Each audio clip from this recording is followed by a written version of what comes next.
Hey Pooter, it's me, Daddy.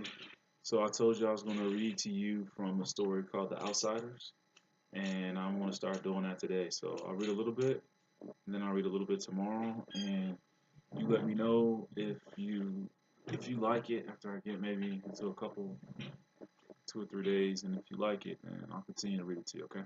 All right. So this book is The Outsiders, written by S.E. Hinton. Uh, I want to say this was written in the 60s, the late 60s maybe. Yeah, 1967. So that's just important when you think about the setting, because if it's written in 67, then obviously the setting has to be in 67 or prior. So this book is set during the 1960s. So some of the names you might not be familiar with, and as I read, I mean names of like famous people they reference in here. So as I read, if I come across something like Paul Newman, you're gonna hear that probably in a minute. He still is a famous actor, but he was a famous actor, especially back in the 60s when he was a young man. So, and some of the way they talk, the dialect, all that stuff. These guys sounds like they're from the Midwest. And but yeah, it's a good book. So I'm gonna read it to you. Outsiders by S.E. Hinton, Chapter One. And by the way, this book is told in the first person by the main character of the story. And his name is Ponyboy. His name is Ponyboy. So the voice is his voice. When I stepped out into the bright sunlight from the darkness of the movie house, I had only two things on my mind: Paul Newman and a ride home.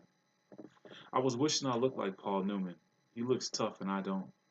But I guess my own looks aren't so bad. I have light brown, almost red hair and greenish gray eyes. I wish they were more gray because I hate most guys that have green eyes, but I have to be content with what I have. My hair is longer than a lot of boys wear theirs, squared off in back and long at the front and sides. But I'm a greaser, and most of my neighborhood rarely bothers to get a haircut. Besides, I look better with long hair. I had a long walk home and no company, but I usually loan it anyway for no reason except that I like to watch movies undisturbed so I can get into them and live them with the actors. When I see a movie with someone, it's kind of uncomfortable, like having someone read your book over your shoulder.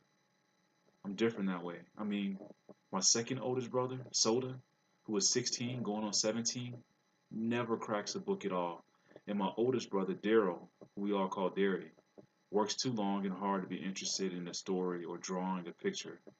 So I'm not like them. And nobody in our gang digs movies and books the way I do. For a while there, I thought I was the only person in the world that did. So I loaned it. Soda tries to understand at least, which is more than Derry does. But then Soda is different from anybody. He understands everything, almost. Like, he's never hollering at me all the time the way Derry is, or treating me as if I was 16 instead of 14. Excuse me. Or treating me as if I'm 6 instead of 14. I love Soda more than I've ever loved anyone, even mom and dad. He's always happy-go-lucky and grinning, while Derry's hard and firm, rarely grins at all. But then Derry's gone through a lot in his 20 years, grown up too fast. Soda Pop will never grow up at all. I don't know which way is the best. I'll find out one of these days. Anyway, I went on walking home, thinking about the movie, and then suddenly wishing I had some company. Greasers can't walk alone too much or they'll get jumped. Or someone will come by and scream "Greaser" at them, which doesn't make you feel too hot, if you know what I mean. We get jumped by the socials. I'm not sure how you spell it, but it's abbreviation for socials, the jet set, the west side rich kids. It's like the term greaser, which is used to call all us boys on the east side. We're poorer than the socials in the middle class. I reckon we're wilder too. Not like the socials who jump greasers and wreck houses and throw beer blasts for kicks and get editorials in the paper for being a public disgrace one day and an asset to society the next. Greasers are almost like hoods. We steal things and drive old souped up cars and hold up gas stations and have a gang fight once in a while. I don't mean I do things like that. Terry would kill me if I got into trouble with the police. Since mom and dad were killed in an auto wreck, the three of us get to stay together only as long as we behave. So Soda and I stay out of trouble as much as we can, and we're careful not to get caught when we can. I only mean that most greasers do things like that. Just like we wear our hair long and dress in blue jeans and t-shirts, or leave our shirt tails out and wear leather jackets and tennis shoes or boots. I'm not saying that either socials or greasers are better. Excuse me. I'm not saying that either socials or greasers are better. That's just the way things are. I could have waited to go to the movies until Derry or Soda Pop got off work. They would have gone with me, or driven me there, or walked along. Although Soda just can't sit still long enough to enjoy a movie, and they bore Derry to death. Derry thinks his life is enough without inspecting other people's. Or I could have gotten one of the gang to come along.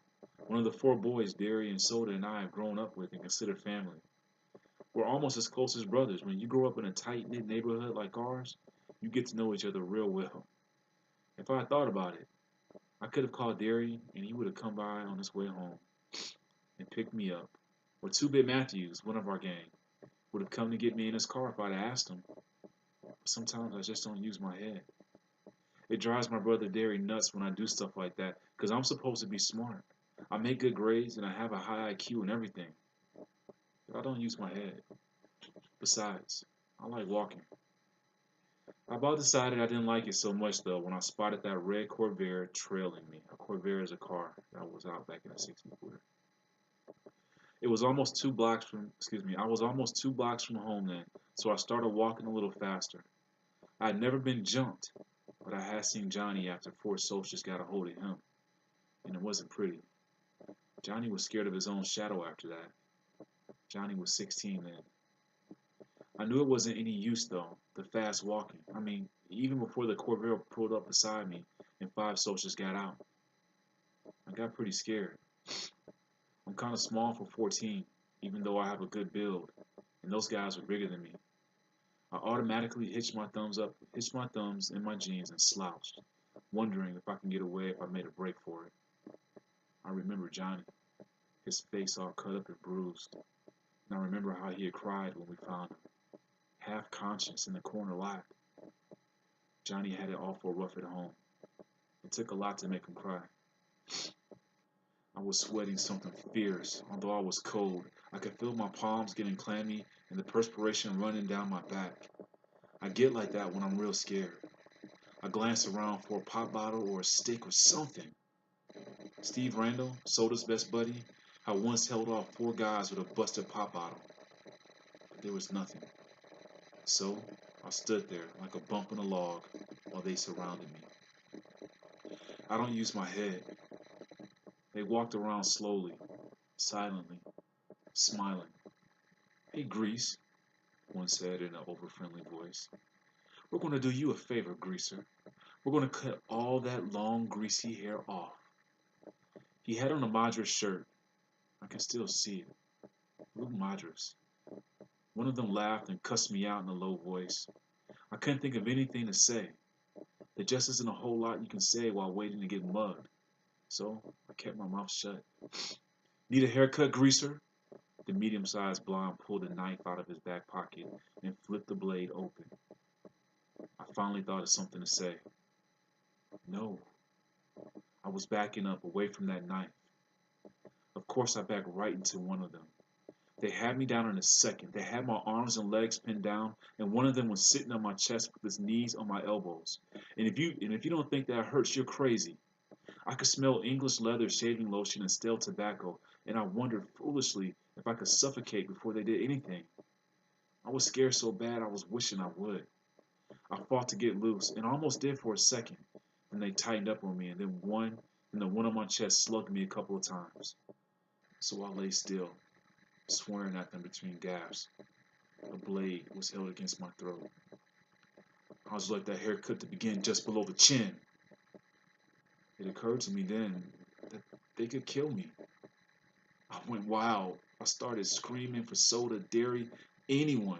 Someone put his hand over my mouth, and I bit it as hard as I could, tasting the blood running through my teeth. I heard a muttered curse and got slugged again, and they were stuffing a handkerchief in my mouth. One of them kept saying, "Shut him up for Pete's sake, shut him up!" Then there were shouts and the pounding of feet, and the socialists jumped up and left me lying there, gasping. I lay there and wondered what in the world was happening. People were jumping over me and running by me, and I was too dazed to figure it out.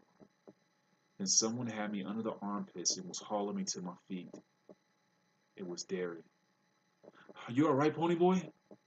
He was shaking me, and I wish he'd stop. I was dizzy enough anyway.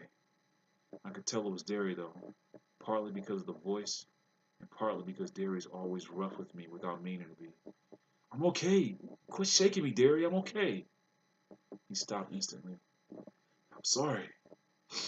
He wasn't really. Derry isn't ever sorry for anything he does. It seems funny to me that he should look just exactly like my father and act exactly the opposite from him. My father was only 40 when he died, and he looked 25, and a lot of people thought Derry and Dad were brothers instead of father and son. But they only looked alike. My father was never rough with anyone without meaning to be. Derry is 6 feet 2, broad-shouldered and muscular. He has dark brown hair that kicks out in front and a slight cowlick on the back, just like Dad's. But Derry's eyes are his own. He got eyes that are like two pieces of pale blue-green ice. They've got a determined set to him, like the rest of him. He looks older than 20, tough, cool, and smart. He would be real handsome if his eyes weren't so cold. He doesn't understand anything that is not plain hard fact, but he uses his head. I sat down again, rubbing my cheek where I've been slugged the most. Derry jammed his fists in his pockets. "They didn't hurt you too bad, did they?" "They did." I was smarting and acting, and my chest was sore, and I was so nervous my hands were shaking, and I wanted to start bawling. But you don't just say that to Derry. "I'm okay." Soda Pop came lopping back. By then I figured out all the noise I heard was a gang coming to rescue me. He dropped down beside me, examining my head. "You got cut up a little, huh, Pony Boy?" I only looked at him blankly. "I did?"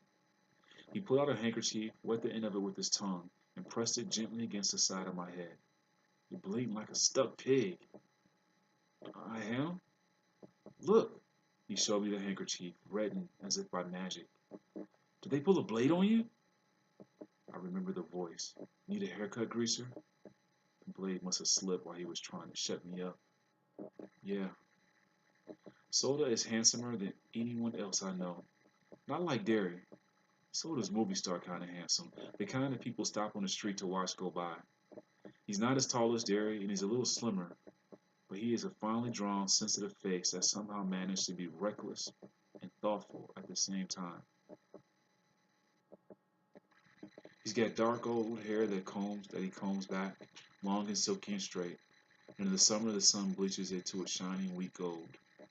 His eyes are dark brown, lively, dancing, recklessly laughing eyes that can be gentle and sympathetic one moment and blazing with anger the next. He has Dad's eyes, but Soda is one of a kind. He can get drunk in a drag race or dancing without ever getting near alcohol. In our neighborhood, it's rare to find a kid who doesn't drink once in a while. But Soda never touches a drop. He doesn't need to. He gets drunk on just plain living, and he understands everybody. He looked at me more closely. I looked away hurriedly because, if you want to know the truth, I was starting to bawl. I knew I was as white as I felt, and I was shaking like a leaf.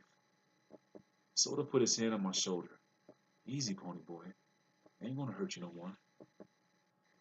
"I know," I said, but the ground began to blur, and I felt hot tears running down my cheeks. I brushed them away impatiently. "Just a little spook, that's all." I drew a quivering breath and quit crying. You just don't cry in front of Derry. Not unless you're hurt like Johnny had been hurt that day we found him in the vacant lot. Compared to Johnny, I wasn't hurt at all. Soda rubbed my hair. "You're an okay kid, Pony." "Alright, Pooter. I want to stop right there. And you listen to that first part. If you like it, let me know, and I'll read the next part to you, okay? I love you, baby, and I will talk to you soon. Bye.